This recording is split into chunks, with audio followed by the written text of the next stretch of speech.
Bienvenidos a este primer episodio de Gladiador de la Felicidad. Tengo conmigo, frente a mí, a Maximiliano Giunica Segura, autor del libro La cuestión de la felicidad en Nietzsche.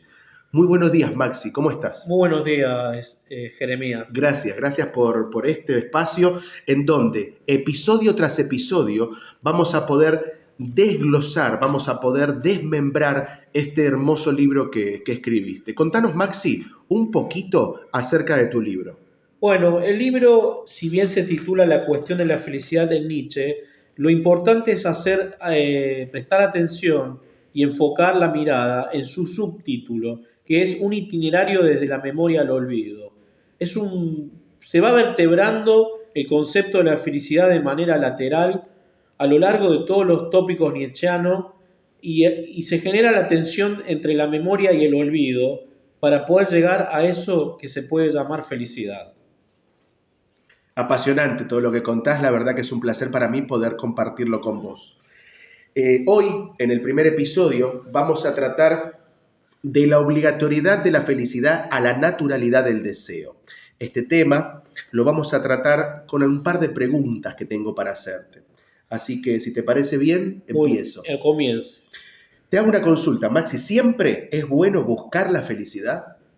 Yo no sé si la palabra exacta es buscar, porque buscar la felicidad, de hecho Nietzsche nunca quiso definir la felicidad, por eso se habla de su aspecto lateral, y yo te diría que suena más a un mandato que puede ser familiar o cultural, y que muchas veces trae aparejado efectos contraproducentes.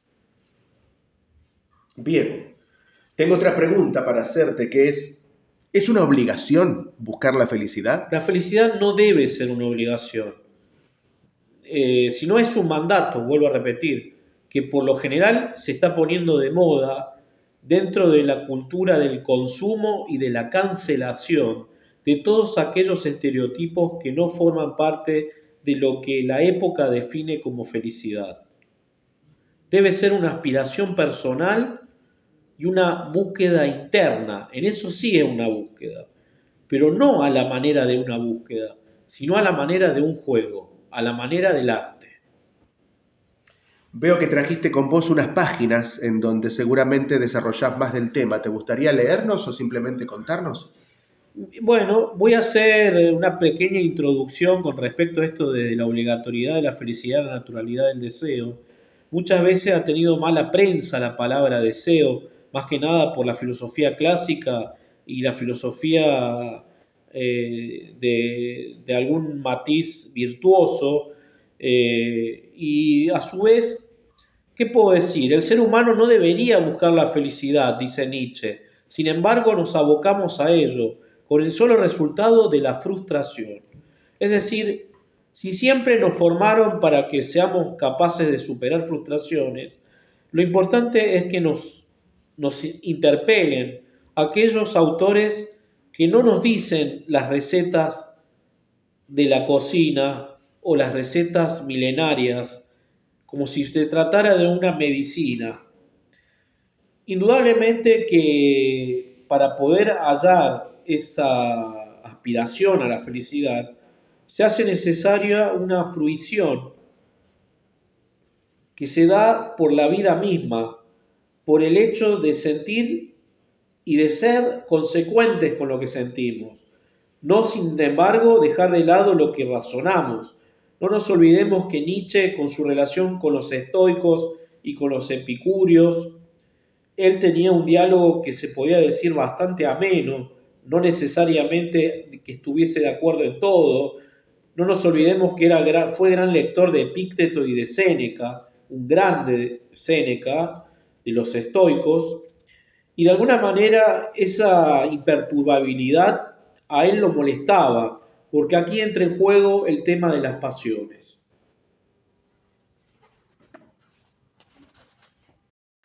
Bueno, Maxi, muy interesante todo lo que planteas. Tengo una pregunta para hacerte. ¿Estamos obligados a escapar al dolor? Bueno, de alguna manera, siguiendo la tónica del artículo que se mencionó de la obligatoriedad de la felicidad a la naturalidad del deseo, El dolor, en ese sentido, no porque se haga hincapié en hedonismo o en lo que se malentendió de Epicuro. Hay un librito, de paso les aprovecho para recomendarle, El Jardín de Epicuro de Anatole France, Premio Nobel de Literatura, un librito increíble. Pero no nos vayamos por la tangente. Pareciera ser un imperativo categórico el hecho de escapar al dolor humano, al sufrimiento en todas sus facetas, y aún así pensadores, psicólogos y filósofos siguen preguntándose a qué se debe la obligatoriedad de aquella felicidad, porque no deja de ser autoimpuesta a lo largo de nuestra incipiente cultura. Ahora bien, otra pregunta latente es el poder responder a esa inquietud que nos dirime sobre los aportes o los activos que pueden ofrecer los tópicos de una filosofía nietzscheana al tratar el tema de la felicidad en pleno siglo XXI. Así como se hace referencia al imperativo categórico kantiano, habremos de llevar a cabo semejante analogía para vislumbrar esa obligatoriedad de la que se habló con anterioridad, es decir, el imperativo de aquellas sociedades que parecieran inocular al individuo con mandatos vacíos y cosificados de felicidad, inculcando una suma de sensaciones o resultados que en un primer momento son positivos y nos recuerdan a toda cultura de consumo y cancelación. Qué interesante, Maxi. La verdad que no me canso de escucharte. Y tengo algunas preguntas para hacerte, pero antes me gustaría proponerte que en vez de Maxi, te nombre como gladiador de la felicidad, que es tu nombre en este podcast. ¿Te parece bien? No tengo ningún problema porque se puede decir que siempre hay una cal y otra de arena y que yo todo lo que obtengo lo obtengo siendo gladiador. Bueno, entonces, habiendo dicho esto, gladiador, te pregunto, cuando decís que es tan importante o más que centrarse en el título del libro, el subtítulo, que habla de que es un itinerario desde la memoria al olvido, ¿por qué decís eso? Porque prácticamente voy vertebrando todos los conceptos nietzscheanos bajo la luz de la constelación de la felicidad, bajo la tensión entre la memoria y el olvido, un binomio que como buen binomio, si una de las partes desaparece, la otra no tiene sentido. Pero de aquí que siempre se ha hecho una cultura de la memoria políticamente, y que no lo veo mal, pero también lo veo exacerbado cuando no se busca cicatrizar heridas dentro de los pueblos y las culturas. Hay un autor francés, Marc Augé, que dice que le otorga una función fundamental al olvido. Estamos hablando de manera fisiológica. Señala que es necesario tener un papel muy activo porque lo que se olvida va dibujando las formas de lo que se recuerda. Es como un trabajo de escultura. Lo que queda no es un recuerdo simplemente, sino un recuerdo trabajado por el olvido.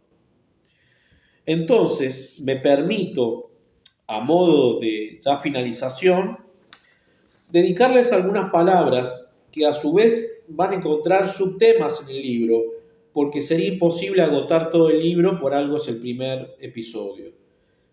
Y dice así: embebidos de una emoción sánscrita, elogiamos lo poco que nos queda con lo mucho que hemos vivido, y sin saber de emociones lloramos como ancianos hechos niños, que cuán poderosa es la fantasía que nos hizo y el letargo vehemente de aquel incendiario indicio, la verdad que nos desnuda de ilusiones y nos hace devorar lo que sentimos, y asimismo diremos que no es la pagana risa de Baudelaire, ni por otro lado la risa social y ética de Berzón, menos aún la intempestiva risa de Nietzsche, y olvídate que sea la risa de Kundera, porque aún así menos será el proemio de cómo recordar una buena sonrisa o una mueca según Dostoyevsky.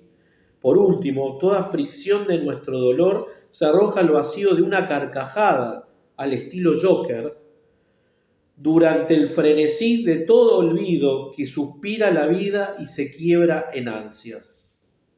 En cada repetición se exhala algo nuevo, que con partes ya vetustas hollan el camino que sin darnos cuenta está implícito en la atención del futuro.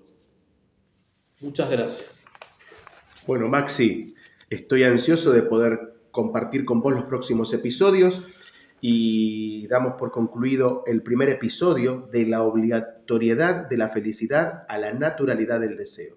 Y espero que pronto podamos seguir haciendo este trabajo en conjunto. Muchas gracias.